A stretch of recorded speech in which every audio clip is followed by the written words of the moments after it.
Assalamualaikum warahmatullahi wabarakatuh.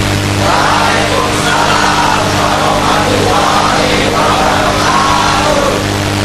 Bismillahirrahmanirrahim. Alhamdulillahi rabbil alamin. Wal aqibatu lil muttaqin. Wala udwana illa 'alal zalimin. والصلاة والسلام على أشرف الأنبياء والمرسلين إمام المتقين سيد الغر المحجلين وعلى آله وأصحابه المجاهدين الطاهرين أما بعد. Saudara-saudara kaum muslimin rahimakumullah, Nabi Musa alaihi salam adalah salah seorang nabi yang termasuk di dalam kelompok ulul azmi, 5 di antara yang terbesar. Beliau mendapat gelar kalimullah, artinya rasul yang pernah diajak dialog langsung oleh Allah Subhanahu wa ta'ala. Seperti yang kita maklum bahwa di zaman Nabi Yusuf alaihi salam, beliau membawa serta seluruh keluarganya untuk tinggal di Mesir. Maka berkembang biaklah keturunan Bani Israel di tanah Mesir. Sampai di zaman pemerintahan Ramses II yang merasa khawatir dengan semakin banyaknya keturunan Bani Israel di Mesir akan menghancurkan kekuasaan daripada kerajaannya. Ramses II inilah yang kita kenal sebagai Fir'aun di zaman Nabi Musa alaihi salam. Maka terjadilah kemudian kebijaksanaan yang tidak bijaksana. Orang-orang tua dari Bani Israel dikerjakan secara paksa, membangun bangunan-bangunan mercusuar. Kemudian bayi-bayi dari Bani Israel dibunuh. Orang tuanya disuruh kerja paksa, bayi laki-lakinya dibunuh, dengan target agar Bani Israel hapus dari permukaan bumi ini. Tetapi kehendak Allah pasti juga akan terjadi. Maka lahirlah Nabi Musa alaihi salam, yang kelahirannya disembunyikan oleh orang tuanya dari pengetahuan umum. Namun bagaimanapun disembunyikan, kekhawatiran itu datang juga di hati ibu Nabi Musa alaihi salam. Allah kemudian memberikan ilham kepada ibu daripada Nabi Musa, masukkan anakmu ke dalam satu peti, hanyutkan di sungai Nil. Itu dilakukan oleh ibu Nabi Musa alaihi salam. Dimasukkannya bayi Musa ini ke dalam peti, ditutup rapat, dihanyutkan di sungai Nil. Kemudian ibu tadi memerintahkan saudara perempuannya untuk mengikuti kemana peti ini hanyut di bawah arus sungai Nil. Adapun peti ini kemudian hanyut dibawa oleh arus sungai Nil, memasuki istana Fir'aun. Maka permaisuri atau istri daripada Fir'aun melihat peti hanyut itu, diperintahkan tentaranya untuk mengambil peti tadi. Manakala peti terbuka, berisi seorang bayi laki-laki yang sangat mungil, sangat gembiralah istri daripada Fir'aun. Diusulkannya kepada suaminya agar bayi laki-laki tadi diambil saja, dijadikan sebagai anak angkat, dipelihara dan dibesarkan dalam istana. Fir'aun menerima usul daripada istrinya. Maka sejak saat itu dijaga, dipelihara dan dibesarkanlah Nabi Musa alaihi salam di lingkungan istana Fir'aun laknatullah alaihi. Begitulah ia memasuki masa remajanya, tumbuh sebagai anak angkat daripada Fir'aun dengan segala fasilitas yang serba cukup di dalam istana Fir'aun, sampai pada masanya di mana ia kemudian menyadari bahwa ia sebenarnya bukan dari keturunan orang-orang Mesir, tapi berasal dari keturunan Bani Israel. Sehingga satu hari ketika ia keluar dari istana, ia bertemu dengan orang yang sedang bertengkar, satu dari keturunan Bani Israel, satu lagi dari orang Mesir.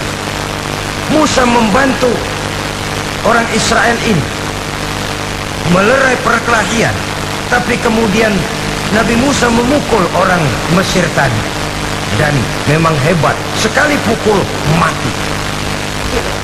Saudara-saudara, tidak sengaja Nabi Musa itu hanya memukul, memberikan peringatan, tapi mati.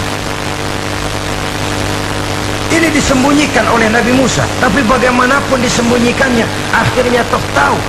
Apalagi Fir'aun sejak awal memang sudah mendapat firasat. Jangan-jangan inilah yang banyak diramalkan oleh dukun-dukunku, ahli nujum di istanaku, bahwa akan lahir seorang anak laki-laki dari keturunan Bani Israel yang akan menghancurkan kekuasaanku, memusnahkan kerajaanku. Jangan-jangan ini orangnya. Sejak hari pertama menemukan bayi Musa, Fir'aun sudah punya firasat ke arah itu. Tapi karena kalah oleh desakan istrinya, maka diterimalah Musa untuk dibesarkan di dalam lingkungan istana. Sehingga akhirnya oleh karena perasaan bersalah ini, Nabi Musa melarikan diri dari istana Fir'aun setelah nyata-nyata bahwa dia memang keturunan Bani Israel. Melarikan dirilah Nabi Musa alaihi salam keluar dari Mesir menuju negeri Madian. Di dalam pengembaraannya, saudara-saudara, di satu lembah, Nabi Musa ketika itu belum menjadi nabi. Pemuda Musa ketika itu sedang beristirahat. Dari kejauhan dilihatnya orang sedang berdesak-desakan.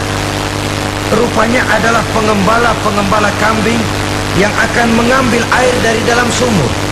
Mereka berdesak-desakan, berebut, karena sumur cuma satu, yang ngambil air kelewat banyak. Di antara desakan-desakan orang itu, Nabi Musa melihat dua orang wanita, kakak beradik, minggir saja, tidak ikut berdesak-desakan. Nabi Musa menghampiri dua wanita tadi. Kamu sedang apa di sini? Kami sebenarnya ingin mengambil air. Kenapa tidak ikut berdesak-desakan? Itulah soalnya. Mereka laki-laki semua, gagah perkasa pula. Kalau kami ikut berdesak-desakan, bagaimana jadinya kami? Biarlah kami mengalah menunggu sampai mereka selesai semuanya, baru kami akan mengambil air. Mengertilah Nabi Musa bahwa wanita kakak beradik ini demikian halus akhlaknya, gak mau berdesak-desakan sama orang laki. Budi pekertinya sedemikian luhur. Tungguin aja dah, ntar juga beres. Kalau semua udah kan pada minggir, kita nggak pakai berdesak-desakan. Saudara hadirin, menyadari kodrat kewanitaannya, sehingga berdesak-desakan itu saja sudah dianggap bisa mengurangi citranya sebagai wanita. Biarnya ngalah aja, tungguin ntar juga rapi. Bukan malah ikut ngerangsak. Enak nih berdesakan sama orang laki nih, lumayan nih.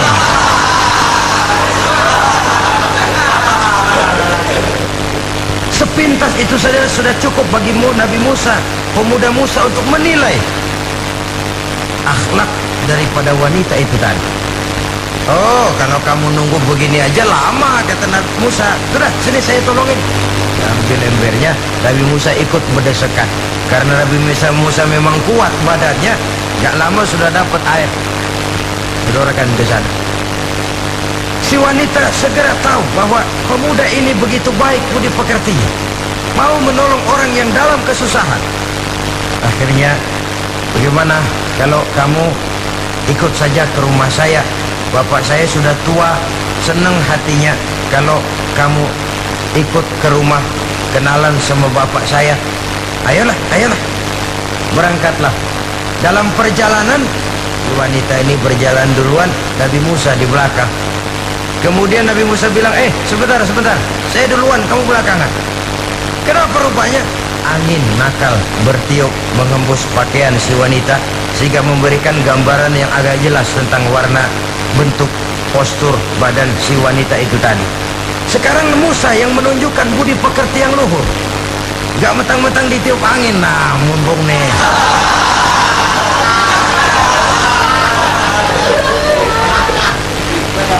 rezeki nih kapan lagi nyari yang begini ya? Jadi dua-duanya sudah menunjukkan satu akhlak yang sangat luhur. Dan manakala sampai di rumah si wanita kakak beradik tadi, diceritakanlah halnya bahwa dia ditolong oleh seorang pemuda. Inilah orangnya. Sangat bersukacitalah hati orang tua kedua wanita itu tadi. Lalu usul si wanita tadi, Pak, kita kan di sini banyak punya kambing, nggak ada yang bantuin gembala. Bapak sudah tua. Kalau ini orang kita minta tinggal di sini saja, gimana Pak? Ya terserah kamulah. Akhirnya Nabi Musa tinggal di sana. Menurut satu riwayat 8 tahun ikut mengembalakan kambing. Dan orang tua tadi tidak lain adalah Nabi Syuaib alaihi salam, yang pada akhirnya kemudian Nabi Musa dikawinkan dengan wanita itu tadi. Setelah berumah tangga, Nabi Musa ingat kembali bahwa ia sesungguhnya keluar dari Mesir karena menghindarkan diri, bahwa kaumnya Bani Israel hidup di Mesir itu tertindas di bawah rezim kekuasaan Fir'aun yang zalim, dikerjakan secara paksa, wanita dipermalukan, bayi-bayi laki-laki dibunuh. Tergerak hatinya. Dia sudah enak, punya mertua bijaksana, punya istri cantik, hidup tenang sebagai pengembala kambing, tapi nurani kebangsaannya berontak. Saya tidak boleh bersenang-senang sementara bangsa saya ditindas. Saya tidak boleh menari di atas bangkai saudara saya. Saya tidak boleh tersenyum di atas penderitaan saudara-saudara saya. Saudara-saudara saya Bani Israel merintih di bawah penindasan Fir'aun. Saya harus membebaskan mereka. Diceritakanlah hal ini kepada mertuanya. Wah, kalau pakai bahasa mertua, saya mau kembali ke Mesir. Untuk apa Musa? Untuk menyelamatkan saudara-saudara saya Bani Israel yang masih dalam cengkraman kezaliman rezim Fir'aun. Saya harus membebaskan mereka. Ya kalau memang itu tekadmu nak, berangkatlah. Bapak mengiringimu dengan doa. Berangkatlah Nabi Musa bersama istrinya. Sampai ketika beliau sedang istirahat di satu lembah, dari kejauhan beliau melihat ada api menyala. Beliau berkata kepada istrinya, kau tunggu di sini. Tidak lama saya akan kembali. Saya akan menghampiri api itu. Berangkat Nabi Musa ke arah api menyala tadi. Makin didekati makin terang sinarnya. Sampai kemudian terdengar suara, ya Musa, inni ana rabbuka fakhla' na'laik innaka bilwadil muqaddasi tuwa wa ana akhtartuka fastami' lima yuha. Wahai Musa, akulah Tuhanmu, bukalah terompahmu. Sesungguhnya engkau berada di satu lembah yang disucikan bernama lembah tua. Aku telah memilihmu Musa, dan sekarang dengarlah apa yang diwahyukan kepadamu. Pada saat itulah turun wahyu pertama, dan resmilah sudah Nabi Musa diangkat menjadi Rasul oleh Allah Subhanahu wa ta'ala di satu lembah di Bukit Tur Sina. Apa wahyu yang pertama turun? Bunyinya, innani anallah la ilaha illa ana fa'budni. Sesungguhnya aku inilah adalah benar-benar Tuhanmu, tidak ada Allah selain daripada aku, maka hendaklah engkau hanya beribadah menyembah kepadaku. Ini umum saudara. Semua Rasul yang diutus Allah, inilah ajaran prinsipnya. Anallah la ilaha illa ana. Akulah Allah Tuhanmu, tidak ada Tuhan lain selain Allah. Semua Rasul membawa ajaran ini. Oleh sebab itu, bukan hanya sekadar percaya kepada Tuhan saja yang penting. Sudahlah, pokoknya kan percaya kepada Tuhan. Iya, Tuhan yang mana?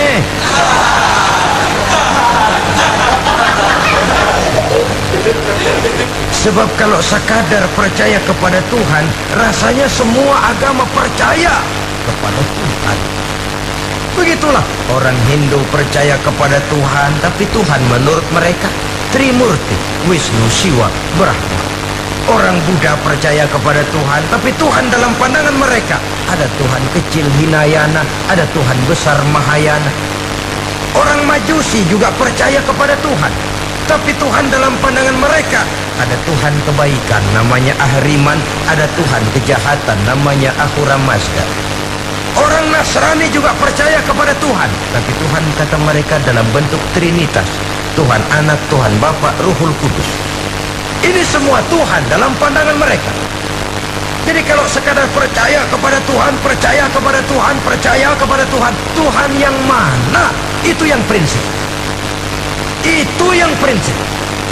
Sebab salah kita dalam mempercayai Tuhan, kita akan terjebak ke dalam penyakit, kalau tidak kufur, syirik, dan dua-dua itu bapak moyangnya dosa. Begitu Islam menyelamatkan kita masyarakat manusia. Ya ayyuhan nasu ubudu rabbakumul ladzi khalaqakum. Hai manusia, Tuhanmu yang perlu kamu sembah itu hanyalah Tuhan yang telah menciptakan kamu, dan itu tidak lain adalah Allah yang lam yalid walam yulad walam yakul lahu kufuwan ahad, yang laisa kamitslihi syai'un. Ia tidak beranak, ia tidak diperanakkan, dan ia tidak bisa diserupakan dengan apapun. Dialah Allah. Begitu wahyu yang diberikan kepada Adam, kepada Nuh, kepada Ibrahim, kepada Yusuf, bahkan kepada Musa alaihissalam. Innani anallah, la ilaha illa ana fa'budni. Akulah Allah, Tuhanmu. Tidak ada Tuhan lain selain daripada aku Allah. Maka kepadakulah kamu hanya menyembah. Ini wahyu yang pertama turun, sudah berisi tauhid.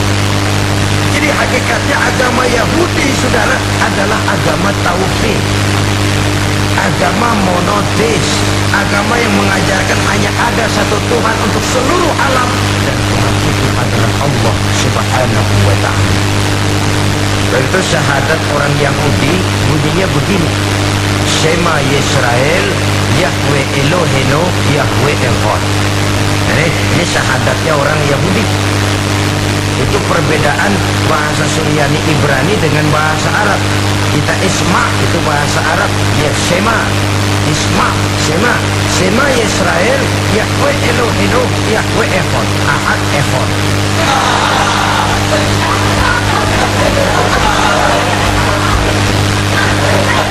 Maksudnya jelas, Shema Yisrael, Yahweh Elohenu, Yahweh Echad. Dengarlah Israel, Tuhan kita ialah Tuhan yang Esa. Yahweh kata mereka, Tuhan kita ialah Tuhan yang Esa. Esa tunggal, tidak beranak, tidak diperanakan. Kalau masih beranak, masih diperanakan, jangan Esa disebut, sebab dia masih berbilang, dan maha suci Allah daripada sifat berbilang. Jadi asas dari seluruh misi yang dibawa oleh Rasul yang 25 itu sama, tauhid, inti ajaran. Setelah tauhid, wa aqimis sholata li dzikri, dan dirikanlah salat untuk mengingat aku. Jadi salat pun diwajibkan kepada Nabi Musa. Cuma teknisnya yang berbeda. Bagaimana salat di zaman Nabi Musa, bagaimana salat di zaman Nabi Sulaiman, bagaimana salat di zaman Nabi Muhammad. Prinsipnya sama, salat, teknisnya yang berbeda. Zaman Nabi Sulaiman konon sholat itu tidak pakai ruku, tidak pakai sujud, diri saja. Makanya Nabi Sulaiman itu menurut riwayat meninggalnya dalam posisi berdiri. Artinya apa? Dalam keadaan sholat beliau. Bukan diri ngejedek kayak kita nungguin bus, bukan.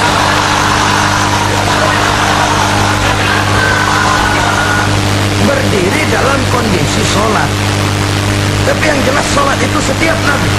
Teknisnya sudah yang berbeda. Jadi ini sudah akidah dan syariat. Akulah Allah Tuhan, tidak ada Tuhan lain selain aku. Ini kan akidah. Yang kedua, wa aqimis sholata li dzikri, syariat. Dirikan sholat untuk mengingat aku. Inna sa'ata atiyatun, sesungguhnya kiamat itu pasti akan datang. Ini juga sudah urusan beriman, percaya kepada yang baik. Saudara-saudara kaum muslimin rahimakumullah, setelah mendapat wahyu ini, turunlah perintah Allah kepada Nabi Musa. Apa kata Allah? Izhab ila fir'auna innahu tagha. Sekarang Musa, berangkatlah kamu menuju Fir'aun. ia telah melampaui batas. Berangkatlah kamu ke sana Musa, hadapi Fir'aun, sampaikan dakwah ini. Ia telah melampaui batas. Innahu tagha, ia telah berlebih. Nah, saudara-saudara, jadi dua fungsi sudah. Kalau pada mulanya Nabi Musa berniat kembali ke Mesir hanya untuk membebaskan kaumnya Bani Israel, sekarang malah bertambah. Tidak hanya sekedar itu, malah lebih utama adalah menyampaikan risalah, menyampaikan misi kerasulannya, menyadarkan Fir'aun, menegakkan tauhid, mengembangkan syariat. Bertambahlah tugas Nabi Musa sebagai pejuang bangsa, juga sebagai mujahid, pejuang agama. Pada mulanya sebagai pejuang bangsa, artinya Nabi Musa ini kembali kepada Fir'aun di Mesir. Tujuannya tadi kan cuma untuk membebaskan Bani Israel kaumnya. Ini pejuang bangsa. Tapi di tengah jalan ia mendapat wahyu. Berangkat kau kepada Fir'aun, innahu tagha, ia telah melampaui batas. Sadarkan diri, canangkan tauhid, sampaikan syariat. Bertambahlah tugas. Lebih daripada sekedar pejuang bangsa, ia juga pejuang agama, pejuang tauhid. Dua fungsi. Kadang-kadang ada pejuang agama tapi tidak pejuang bangsa. Kadang-kadang ada pejuang bangsa tapi tidak pejuang agama. Nah, saudara-saudara kaum muslimin rahimakumullah, idealnya ya kedua-duanya, ya pejuang agama, ya pejuang bangsa juga. Mendapat tugas seperti ini, apa permohonan Nabi Musa alaihi salam? Beliau berkata, qala rabbi shrah li sadri wa yassir li amri wahlul 'uqdatam min lisani yafqahu qawli waj'al li waziran min ahli haruna akhi ushdud biha usri. Ini permohonan Nabi Musa ketika dilantik menjadi Rasul, diberikan tugas, berangkat kau ke Mesir, sampaikan risalah ini kepada Fir'aun karena ia telah melampaui batas. Apa permohonan Nabi Musa? Rabbi shrah li sadri, ya Allah, lapangkan hati saya. Wa yassir li amri, mudahkan urusan saya. Wahlul 'uqdatam min lisani, buka kebekuan lidah saya. Yafqahu qawli, sehingga mereka mengerti apa yang akan saya bicarakan. Ini kondisi dasar. Memulai satu perjuangan dengan persiapan dasar. Apa permohonan pertama? Isyrah li sadri, lapangkan jiwa saya. Menghadapi musuh dengan jiwa yang lapang itu penting. Kalau kita menghadapi musuh dengan jiwa yang sempit, kita sudah kalah sebelum perang. Menghadapi musuh dengan jiwa yang lapang, artinya masih berharap kalau dia mau mengikuti ajaran ini. Jadi pada tahap pertama itu datang bukan sebagai orang yang mau membasmi, tapi sebagai orang yang mau menyelamatkan. Ini perlu jiwa yang lapang. Sebab dakwah Nabi Musa itu kan pertama menyadarkan Fir'aun dulu. Nanti akan kita lihat setelah disadarkan dengan kata-kata, tidak kena juga dengan bukti berupa mukjizat. Masih bandel juga. Musa mohon supaya dikirim bencana. Masih nggak mempan juga, habis urusan. Jadi ada tahapan sesuai dengan kemungkinan Fir'aun bisa menerima. Sama juga bayi itu kan kalau baru lahir ke dunia, bro, kasih susu bayi dulu. Gedean dikit, bubur. Gedean lagi, kasih ulang.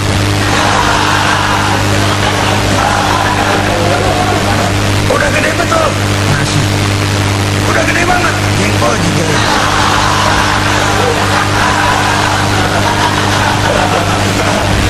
Jadi ada semacam tahapan. Kalau begitu lahir dikasih jengkol kan habis. Peringatan dulu. Setelah peringatan, bukti berupa mukjizat. Dihadapkan dengan sihir, menang mukjizat. Masih tidak mempan juga, teguran, dikirimkan azab, dikirimkan bencana.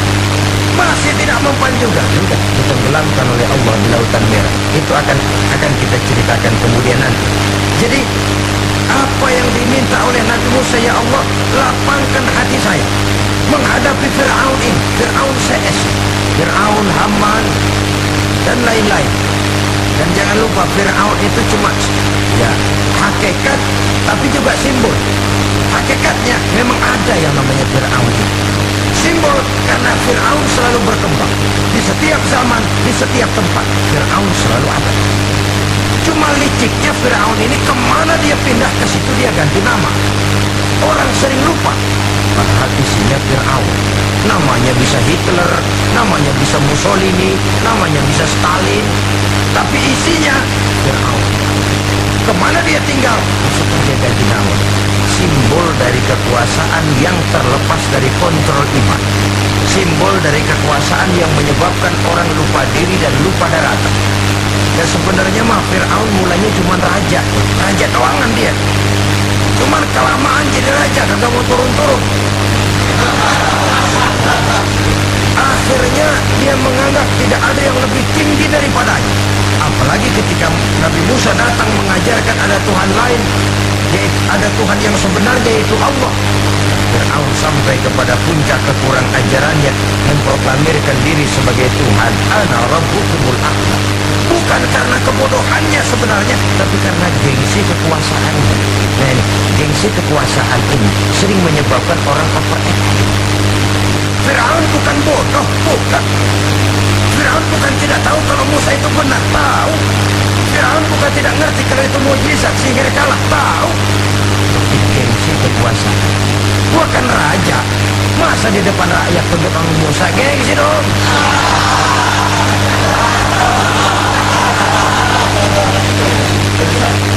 Cobalah lihat, gengsi kekuasaan sering membuat orang mau menginjak-injak kebenaran, mau membohongi hati nuraninya sendiri, mau membohongi kolbinya, hatinya.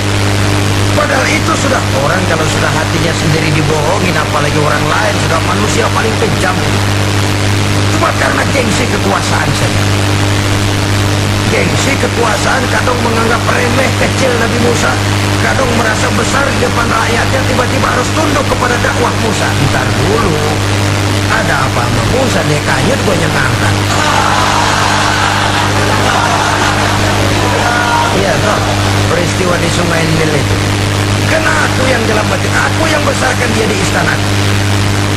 Gengsi kekuasaan sering menyebabkan orang overacting. Bukan karena kebodohan, dia tahu itu benar. Dia berat untuk mengikutinya. Kenapa? Gengsi kekuasaan. Inilah watak Fir'aun. Oleh sebab itu Nabi Musa minta, ya Allah, lapangkan hati saya menghadapi orang kayak Fir'aun ini. Wa yassir li amri, dan mudahkan urusan saya. Orang berjuang itu, saudara, setelah segala taktik dan strategi dibicarakan, segala persiapan fisik disiapkan, jangan lupa wa yassir li amri, ya Allah, mudahkan urusan saya. Sebab sepanjang yang bisa kita lakukan hanyalah berusaha dan berusaha. Kepastian, ketentuan, hak prerogatif daripada Allah Azza wa Jalla. Kalau Allah memberikan kemudahan, satu dunia orang mau menghadap. Kalau Allah sudah memberikan kemudahan, satu dunia orang mau mendatangkan kesulitan, tak ada gunanya.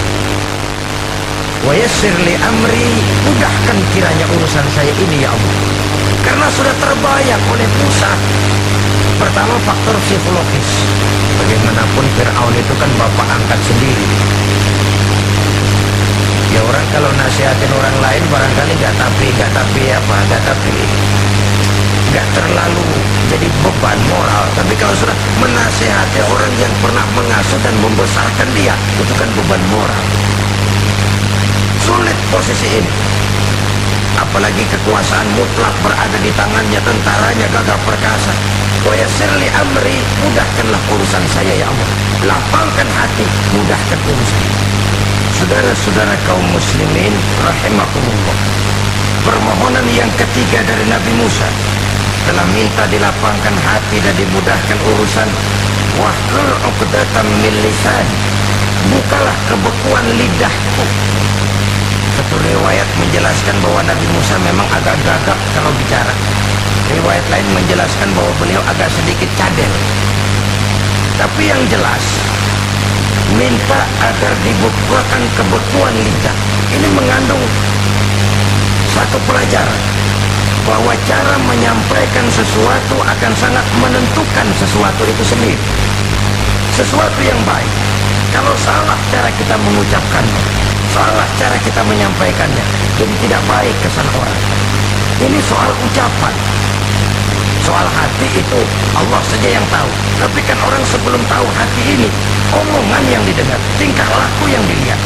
Maka ini yang diminta oleh Nabi Musa alaihissalam. Misi risalah ini berat. Menyampaikan pesan ilahi ini tidak ringan.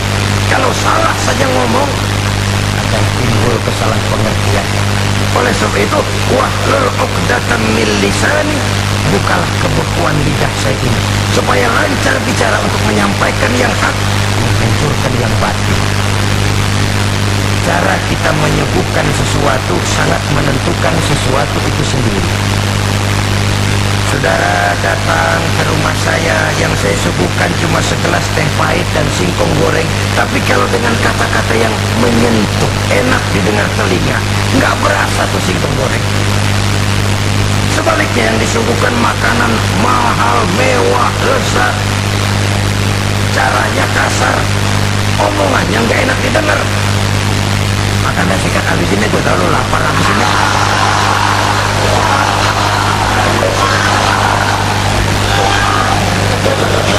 Rasanya biar lapar juga nahan juga gitu. Apa itu?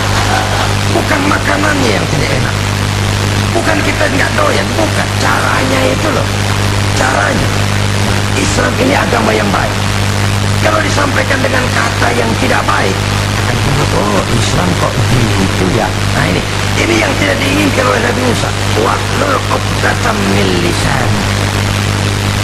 Kita begitulah dalam kehidupan ini, kadang mendengar satu ceramah bisa berurai air mata, bisa histeris, bisa gembira. Kenapa? Kepandaian orang menyampaikannya. Bicara dia 2-3 jam, rasanya baru 5 menit, baru sebentar kok tahu-tahu sudah selesai. Ada yang udah setengah jam, baru seperempat jam ngomong, udah rasanya udah kayak 3 jam.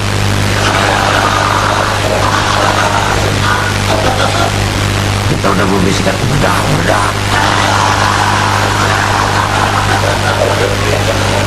Wahlul 'uqdatam min lisani. Targetnya apa? Yafqahu qawli, agar mereka memahami. Dan awalnya agar mereka tidak salah mengerti, agar mereka tidak salah paham. Kalau misi ini diterima dengan salah paham, dakwah tidak nyambung. Maka ini doa banyak dibaca, diamalkan oleh orang-orang mimbar yang sering pidato. Lapang hati melihat kerumunan orang banyak, tapi nggak dikto, nggak kena demam mimbar. Udara dingin tapi keringat, baju basah. Saudara hadirin yang saya hormati, lalu permohonan yang selanjutnya daripada Nabi Musa alaihissalam, waj'al li waziran min ahli, dan jadikanlah bagiku seorang pembantu dari keluargaku. Siapa? Harun akhi, dia tidak lain adalah saudaraku Harun. Usud biha al-usri, akan saya limpahkan kepadanya segala beban-beban yang saya derita. Artinya orang berjuang perlu teman, nggak bisa sendirian. Bagaimanapun hebatnya kita tetap memerlukan bantuan daripada orang lain. Sendiri memang lebih baik daripada berteman orang jahat, tapi berdua lebih baik daripada sendiri. Bertiga lebih baik daripada berdua. Makin banyak, makin baik. Untuk satu persoalan yang besar memerlukan kebersamaan. Begitulah Nabi Musa memberikan contoh. Saya tidak bisa berjuang sendiri, saya minta dibantu oleh saudara saya Harun. Jadikan dia pembantu saya, tempat saya membagi suka dan duka dalam perjuangan ini, tempat saya bercerita, tempat saya mengeluh, tempat saya melarikan persoalan. Sebab beban hati itu akan berkurang kalau kita ada tempat kita bercerita. Nah, saudara-saudara, berangkatlah Nabi Musa ke Mesir, kemudian mulai menyampaikan dakwahnya kepada Fir'aun laknatullah alaih. Fir'aun mendengar Musa datang kembali, kemudian terjadilah forum dakwah ini. Apa kata Fir'aun? Musa, kamu kemana saja? saya pergi ke Madian. Apa yang kamu lakukan? Begini. Kamu melarikan diri? Pada mulanya iya. Dan sekarang apa maksud kamu datang kembali ke Mesir? Semula saya ingin membebaskan kaum saya Bani Israel. Lalu saya kemudian menerima wahyu dari Allah, ditugaskan, diperintahkan langsung oleh Allah Sang Maha Komandan untuk datang menemui Tuhan, menyadarkan Tuhan dari kesesatan selama ini. Siapa Allah itu Musa? Allah adalah Tuhan saya dan Tuhan juga dan Tuhan seluruh alam. Baru nih Musa, saya baru dengar nih ada yang begini nih. Tuhanlah pakai nggak kelihatan. Tuhanlah cuma satu. Yang Tuhannya banyak aja masih kelaparan.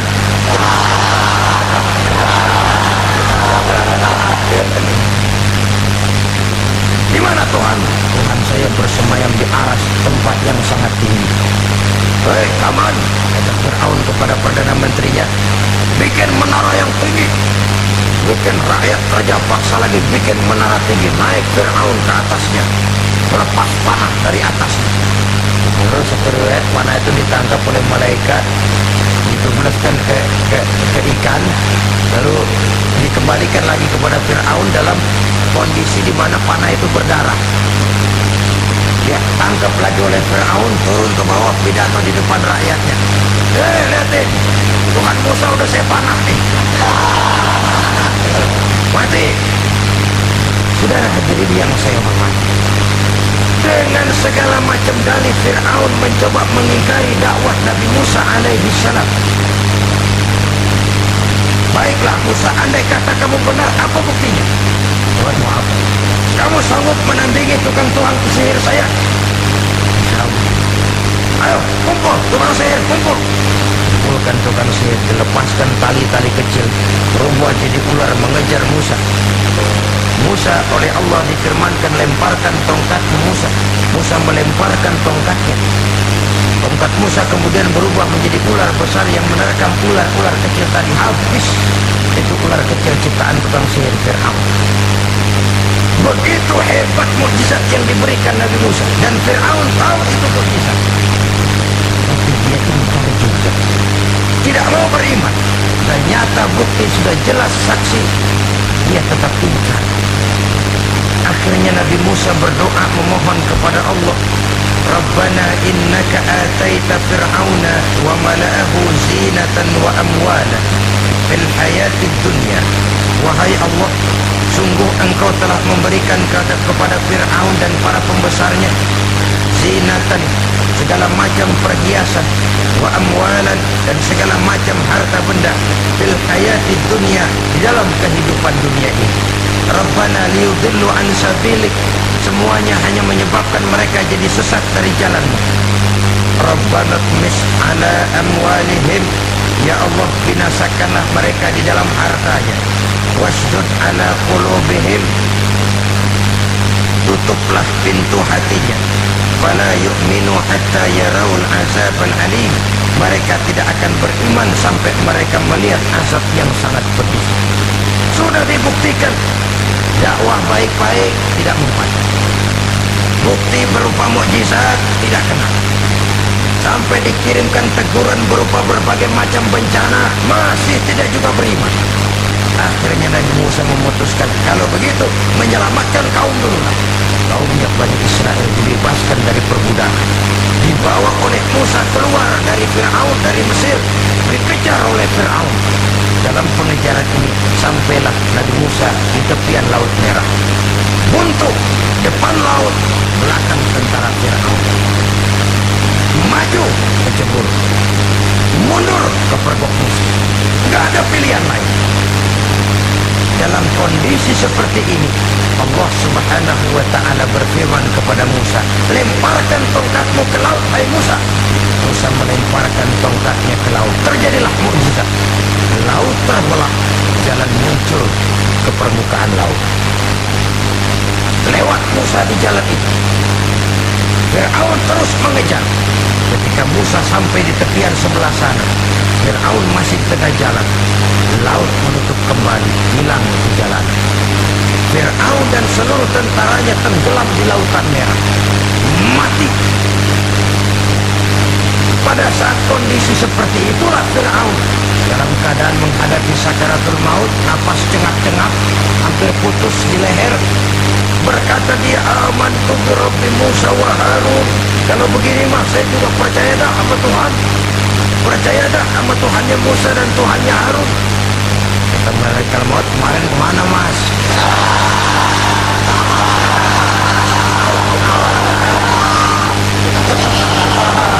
Sudah gini hari baru mau percaya, terlambat. Akhirnya Fir'aun mati, tapi badannya utuh. Allah berjanji, wa kadzalika nunajjika bi badanika litakuna liman khalfaka ayat. Kami selamatkan badanmu Fir'aun agar menjadi pelajaran bagi orang-orang sesudah kamu nanti. Fir'aun mati, tapi badannya selamat terdampar di pantai oleh rakyat Mesir. Wah, ini raja kita nih, raja kita, ketemu hidup mati.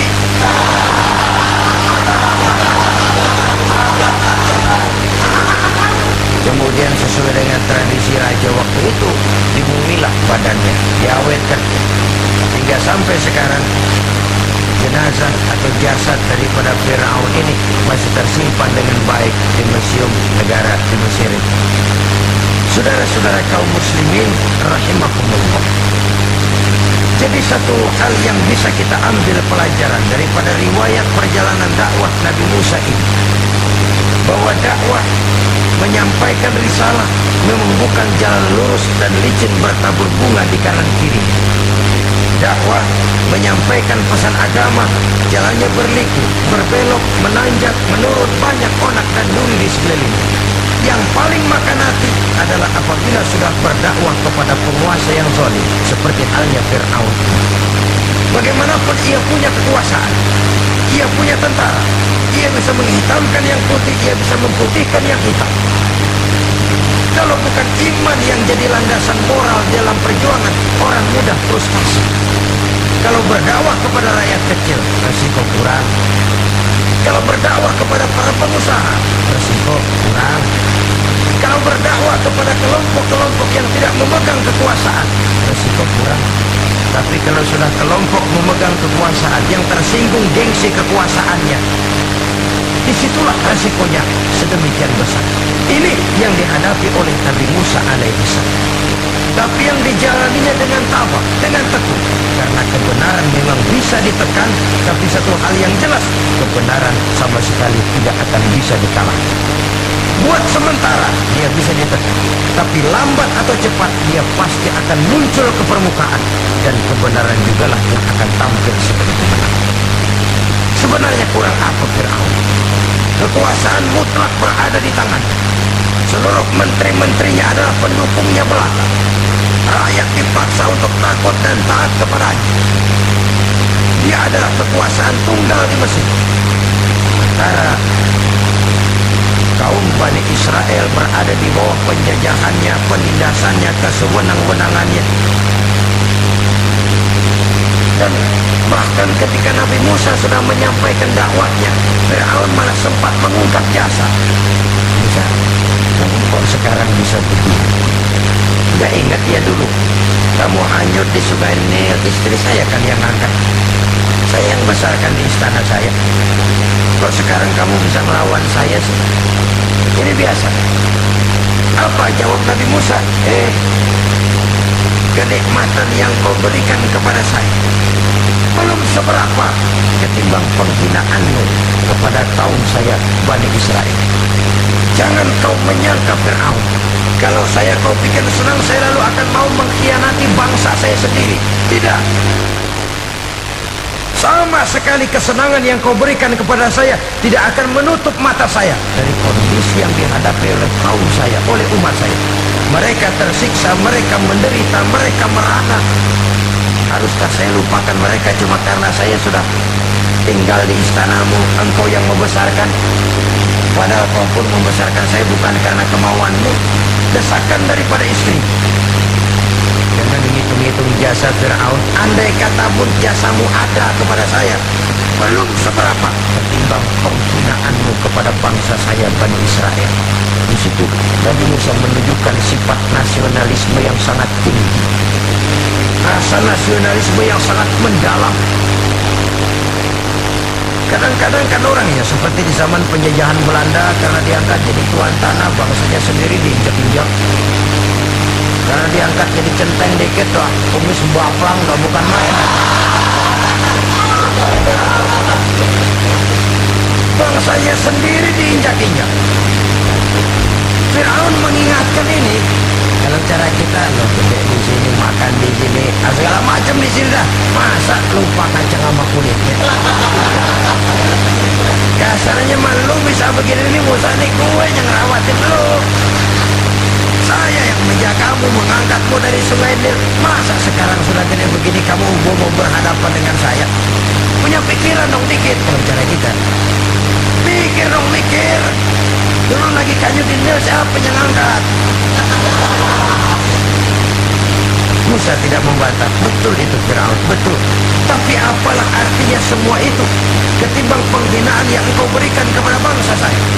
Saya tidak mungkin menari-nari di atas bangkai umat saya. Saya tidak mungkin bersenang-senang di atas penderitaan kaum saya. Dan saya tidak mungkin senyum ceria di atas derita daripada kaum saya. Dengan tidak melupakan jasamu, saya tidak akan merubah pendirian saya. Saya ingin membebaskan penjajahan. Saya ingin membebaskan kaum saya Bani Israel dari belenggu penindasan. Kalau engkau sudah tidak mau mendengar dakwah yang saya sampaikan, tidak mau bertuhan Allah, tidak mau menyembah kepadanya, tetap dengan keangkuhan dan kesombonganmu sekarang ini, okelah, berjalanlah dengan keyakinanmu. Tapi saya harus membebaskan kaum saya Bani Israel. Saudara-saudara kaum muslimin rahimakumullah, itulah jalan dakwah, jalan menyampaikan risalah agama, risalah Islam. Sekali lagi, bukan jalan lurus bertabur bunga, tapi agama memberikan ajaran. Balighu anni walau ayat, sampaikan dari aku walaupun cuma sekedar satu ayat saja. Tugas ini memang mulia tapi berat. Tugas ini memang terhormat tapi penuh resiko. Ya, kalau menyampaikan asal sekedar menyampaikan, sudahlah, pokoknya nyampaikan percaya syukur kagak udah dah. Bukan cuma sekadar itu, ada semacam tanggung jawab moral. Maka kondisi dasar yang dilakukan oleh Nabi Musa, permohonan yang tadi, ya Allah, lapangkan hati saya. Jalan ini penuh onak dan duri, berliku, menanjak, menurun. Banyak halangan, tantangan, rintangan, dan fitnahan. Kemudian mudahkan urusan saya. Menentang kekuasaan Firaun bukan perkara ringan, bukan urusan main-main. Menentang raja yang sedang berkuasa, kekuasaannya mutlak, otoriter, diktator murni Firaun.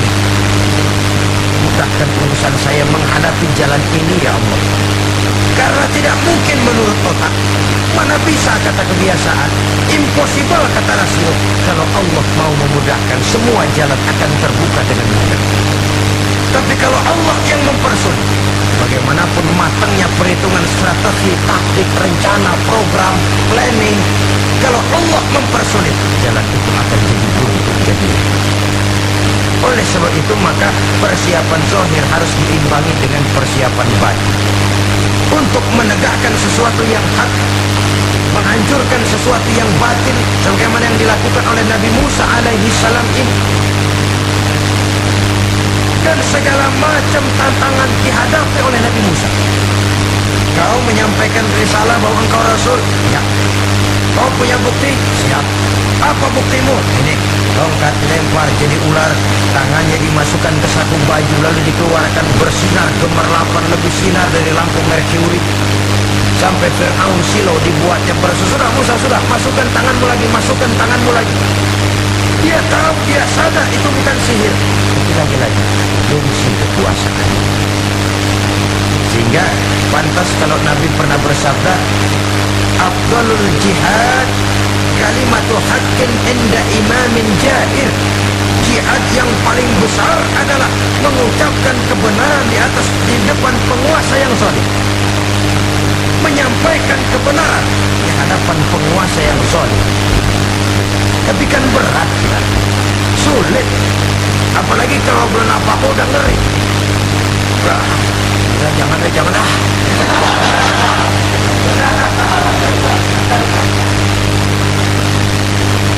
Itu sebabnya Ishrah li sadri, lapangkan hati saya. Saya tidak punya kepentingan apa-apa kecuali menyampaikan kebenaran. Kalau saudara kepentingan pribadi, itu yang sering jadi handicap, itu yang sering jadi jurang pemisah antara kita dengan orang yang akan kita sampaikan kebenaran tadi. Saudara-saudara kaum muslimin rahimakumullah, maka terasa benar relevannya doa yang diajarkan oleh Rasul kepada kita. Allahumma arinal haqqa haqqan warzuqna ittiba'ah wa arinal batila batilan warzuqna ijtinab. Ya Allah, tunjukkan kepada saya bahwa yang benar itu benar, berikan saya kekuatan untuk mengikutinya. Ya Allah, tunjukkan kepada saya bahwa yang salah itu salah, berikan saya kekuatan menghindarinya. Kenapa? Orang sering tahu bahwa itu benar, tapi tidak berdaya mengikutinya. Seperti Fir'aun tahu bahwa Musa itu benar. Abu Jahal, Abu Lahab juga tahu bahwa Nabi Muhammad itu benar. Abraham juga tahu bahwa Nabi Ibrahim itu benar. Namrud juga tahu Ibrahim itu benar. Tapi mereka tidak berdaya mengikuti kebenaran karena gengsi kekuasaannya. Kadang kita tahu bahwa itu salah itu. Tapi karena dilakukan oleh orang yang punya kekuasaan, kita lalu tidak berdaya menghindarinya, malah terjebak ikut-ikutan salah. Lalu menghibur-hibur diri, sudahlah, tak ada tadi yang tak. Bukankah dengan demikian kita sudah melegimitir kesalahan? Tahu bahwa itu benar dan mampu mengikutinya, itu nikmat. Tapi tahu itu benar namun tidak berdaya mengikutinya, itu mendatangkan siksaan batin. Tahu itu salah dan mampu menegur, itu nikmat. Tahu bahwa itu salah tapi larut ikut salah, nimbrung dalam kesalahan, itu mendatangkan tekanan batin. Jadi tahu kebenaran itu penting, tapi terketuk hati mengikuti kebenaran itu jauh lebih penting. Semua kita tahu Islam itu benar, tapi semua yang tahu Islam itu benar maukah mengikuti ajaran Islam? Tidak. Semua orang tahu kalau judi itu batin. Hatta penjudi yang paling kakap pun mesti tahu kalau itu batin, itu tidak baik. Tapi dia tidak berdaya untuk menghindarkannya, terjebak ke dalam penyakit itu tadi. Oleh sebab itu, saudara-saudara kaum muslimin yang saya cintai, tidak ada satu ucapan yang lebih baik. Dalam istilah Quran itu Allah menjelaskan, wa man ahsanu qawlan mimman da'a ila Allah wa amila salihan wa qala innani minal muslimin. Ucapan siapakah yang lebih baik dalam hidup ini selain daripada mimman da'a ila Allah, selain daripada ucapan orang-orang yang menyeru ke jalan Allah, orang-orang yang menyadarkan kepada agama, ini jalan Allah, mari ikuti, itu jalan setan, mari tinggalkan. Wa amila salihan, tidak cukup segala berdakwah mengajak orang ke jalan Allah, dia juga beramal saleh. Dia bangun rumah sakit, dia bangun madrasah, dia bangun masjid, dia makmurkan majlis taklim, dia santuni yatim piatu. Qala innani minal muslimin, seraya berkata, saya termasuk orang yang berserah diri kepada Allah. Da'a ila Allah wa amila salihan wa qala innani minal muslimin. Menyerukan manusia ke jalan Allah, beramal soleh, dakwah bil alam kata orang sekarang. Kemudian mereka pada akhirnya berkata, kami adalah sekelompok orang-orang yang sudah berserah diri kepada Allah.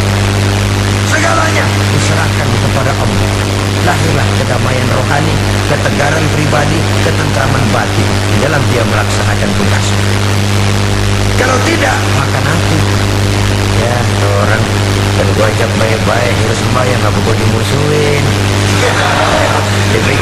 Dipikirin, urus ampok aja deh.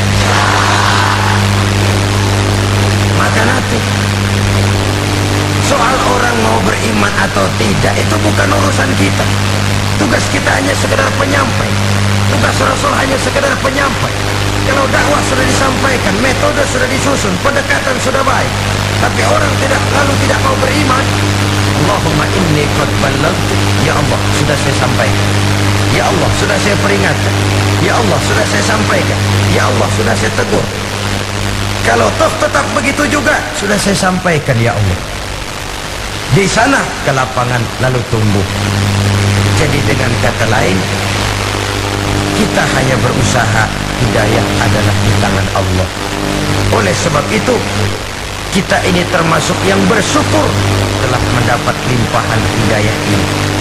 Kalau kita lihat Fir'aun CS termasuk Haman, Perdana Menterinya, dan seluruh bala tentaranya, kurang apa? Mereka lihat mukjizat. Mereka saksikan kebesaran Allah. Di dunia juga mereka sudah dikirim bencana, teguran kepada mereka, entah tidak juga beriman. Dan strategi Nabi Musa mula-mula dialog, diajak ngomong, diajak bicara, diajak mikir, tukar pikiran. Allah itu begini-begini, oh tidak bisa, iya begini-begitu. Masih tidak percaya juga, dibuktikan mukjizat, tongkat jadi ular, tangan bisa mengeluarkan sinar. Masih ingkar juga, keluar doanya, doa yang ada dalam surah Yunus ayat 88-89. Rabbana tmis ala amwalihim. Ya Allah, cukup dah.